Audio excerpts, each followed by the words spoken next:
Hey folks!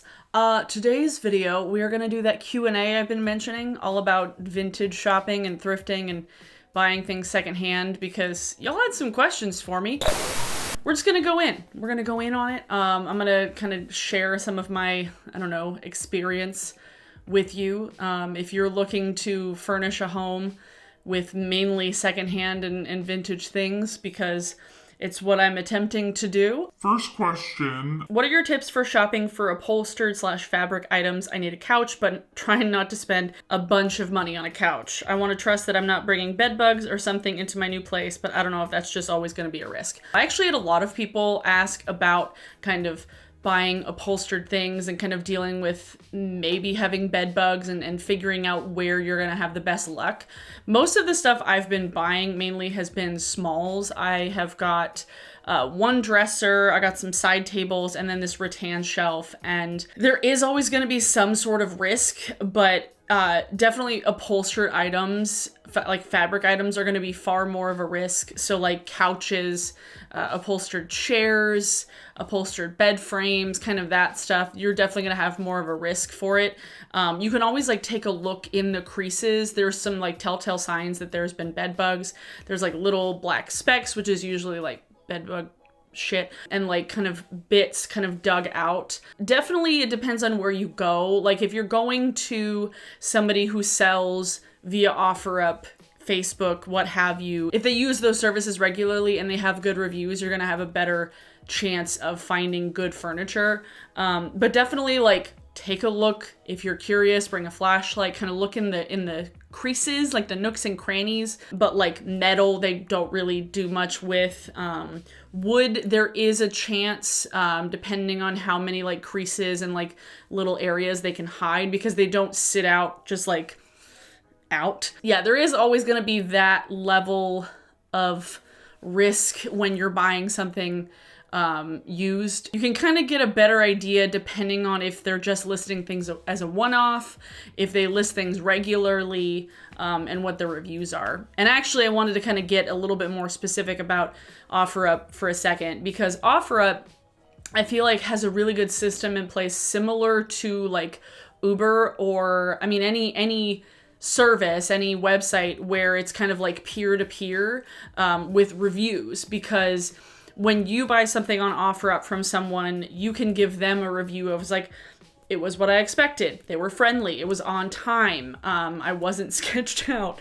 And you leave those reviews for the people you buy things from. And the longer somebody's been on the platform, the longer somebody's been doing this, the more I tend to trust them. And if they have higher reviews, if they have more reviews, it's a little bit easier to gauge how trustworthy they are. If they're like a person that just made their account a month ago and they're listing like one item, it's always going to be a little bit of a crapshoot, but you can always ask for more photos. You can always ask like to take a look at things beforehand before deciding if you want it. But I feel like OfferUp is really good for that. And then with Facebook Marketplace, because with Facebook, it's connected to your real account usually, there is a level of like, you can't really be anonymous. And a lot of people use Facebook Marketplace as like a business. So again, if somebody has been listing things regularly, if you get crossover on OfferUp and Facebook Marketplace, if you see the same items, you're going to have a lot better luck, and you're going to be able to trust that that person knows what they're doing and they're finding good pieces. Because if somebody wants to keep it up as a business, they're not going to sell you stuff that's filled with bed bugs. I went on a lot longer than I expected to on that question, but I always look, when I'm searching for things, I always make sure that it comes from a pet-free and a smoke-free home.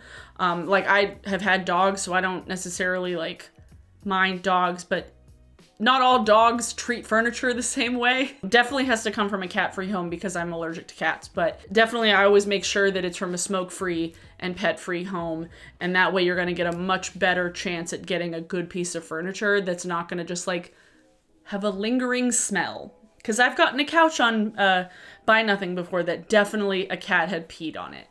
it was free, so I mean, like, what was I expecting? But still. If something is listed as is, there's usually stuff wrong with it. Like if there's a big old crack, if there's some damage to it, if one of the legs is missing off like a cabinet or something.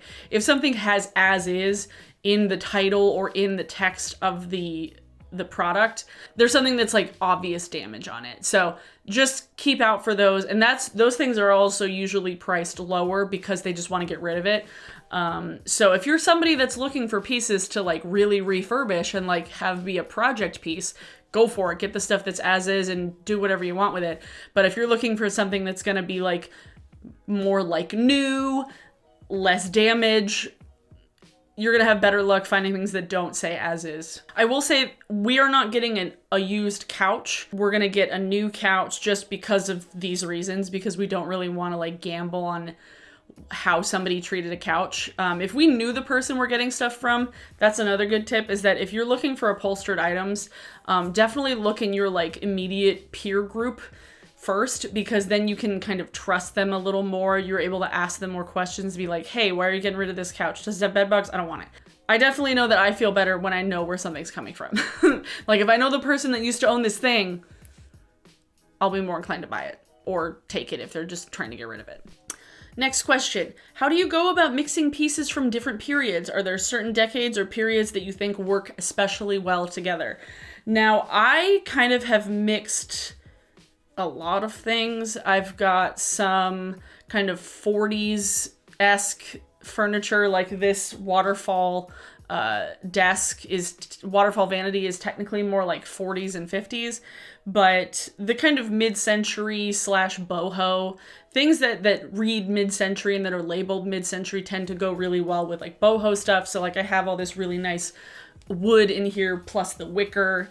I feel like brass and wood and wicker I really vibe with. I more look at like the materials rather than like the decades. I know that there's like the original kind of Art Deco style that was more like 30s and 20s, and then you have the newer like Art Deco revival that was in like the 80s.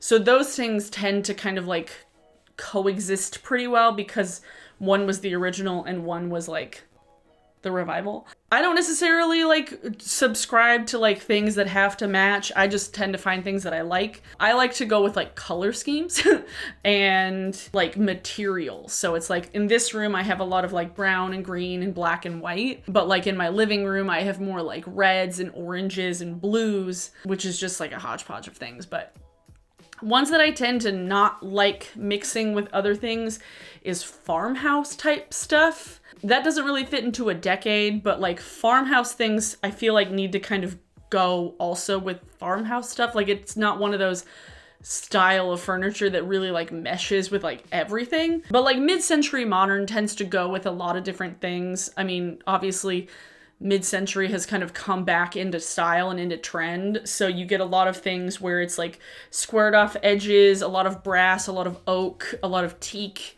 more kind of like groovy patterns, very like 60s, 70s patterns with some more like, what is kind of the stuff that goes with the 60s and 70s? I mean, newer stuff. Like newer stuff is kind of mixes well with the 60s and 70s, and because that's kind of what's in style now. Honestly, what I sometimes do is I will look at furniture, like websites, like stuff like Urban Outfitters. I don't necessarily like dislike a lot of the stuff that Urban Outfitters sells. I wouldn't buy it from them because they're usually overpriced. But what I'll do is I'll look at how other websites mix things and get kind of inspiration from that. And then as I'm like looking through OfferUp, Facebook, I'll kind of pay attention to the keywords that are listed with those things. And then I'll kind of keep a mental note of it when I'm searching for other things later. So like when I was we're looking for a credenza in my living room / dining room. And when I was looking for them, things that were listed under credenza tended to be more expensive because they fit into a specific aesthetic. So I started searching for like buffet table, sideboard, low boy dresser. So like shorter little kind of cabinet things. So keeping note of like what different words, like what kinds of furniture look similar or have like similar purposes, but completely different names, like credenza and buffet. It's like, they're virtually the same piece of furniture.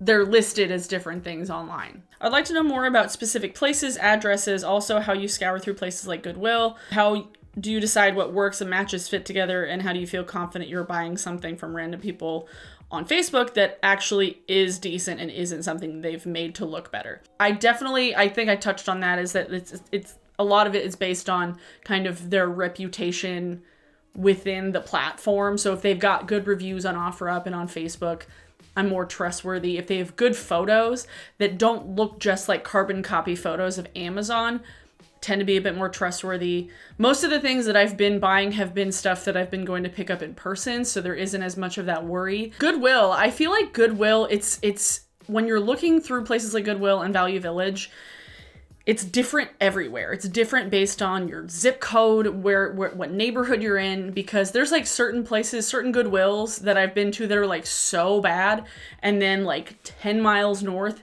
fantastic. So it really depends on like where you're going. I recommend going to thrift stores in rich areas because they get rid of things a lot quicker because they have the money to burn. So like you find furniture that's in a lot better shape when you go to areas where there's like big ass fucking houses, because you can get really good value for good stuff. The best times, I would also pay attention to at Goodwill or Value Village, wherever you go, if they have days where there's like coupons. So like 50% off red tag Tuesdays or whatever. A lot of times the best time to go was early in the morning, because I've definitely gone like later in the afternoon, and I can definitely tell that like some vintage curator from Instagram has been there and cleared out all the good stuff, and I was like, they're gonna have a drop later today and it's gonna be good. So earlier in the day tends to be better. Do you feel scared about meeting strangers, etc.? If you are unsure about meeting up with someone to exchange goods, going to a public place is always good. Suggesting going to a public place like a gas station or like a grocery store parking lot, I always find is really safe, because you have a lot of people around all at once. And again, it's another one of those things where if they have good reviews and they have a lot of reviews, I feel much better about meeting up with somebody or doing like porch pickup. So I've done a contact-free porch pickup twice now, I think 2 or 3 times. It's been super easy. It's like they give me the address, they put it out like 10 minutes before I get there, and then I pick it up and I Venmo them money, and then I leave. And so it's been really, really easy for that. So porch pickup is a good option, especially right now. And if somebody has like a specific system that they set in place, it's like, let me know when you're on your way. I will put it out 10 minutes before your arrival, and you can pick it up then. When they have a system in place, it feels more legit as well. Like if they answer with like 1-word answers, it's a little more of a red flag. If they're not as quick at getting back to you, it's a little more of a red flag. I would definitely suggest either going to a public location if you can, if you're not picking up something big that's like at their house, or taking somebody with you, taking a buddy. I was able to go with my sister to pick up the dresser that I have. And then Josh and I went to go pick up the side tables, but that was actually at like a business. So a lot of times people will list things that they have at their businesses, which again feels very safe, relatively safe, because it's like you're picking it up from an actual like business location, not like somebody's house in the middle of the woods.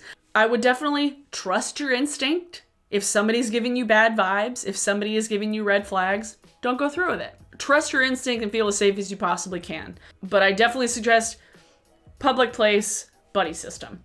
Those I think are the best options. And drive there. Do not walk places if you can. Have somebody drive you, because walking to a location to pick something up is definitely going to be a lot less safe, because you don't have like a quick getaway if you feel unsafe. But I haven't gotten bad vibes. I haven't gotten like freaked out by any of the people that I've picked stuff up from.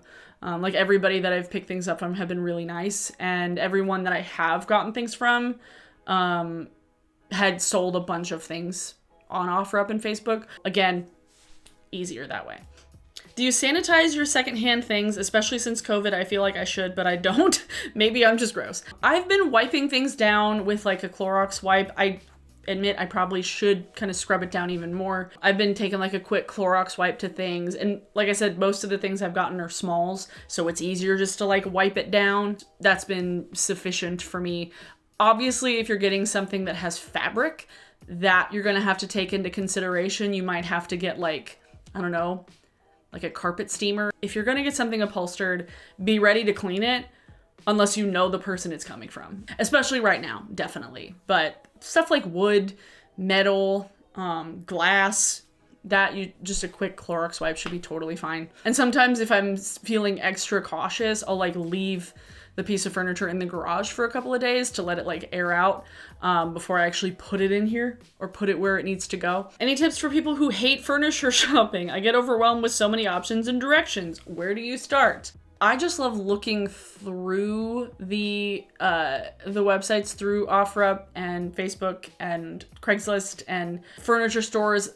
Looking through the furniture websites, even when they're new and I don't really want to buy anything from them, it's a good way to get your juices flowing and a good way to kind of see what you like. And again, you can kind of take notes and see like, oh, that's kind of the style I like. I'm going to write that down to use in my search options later on. And it gets me ideas, definitely, just to go through furniture websites.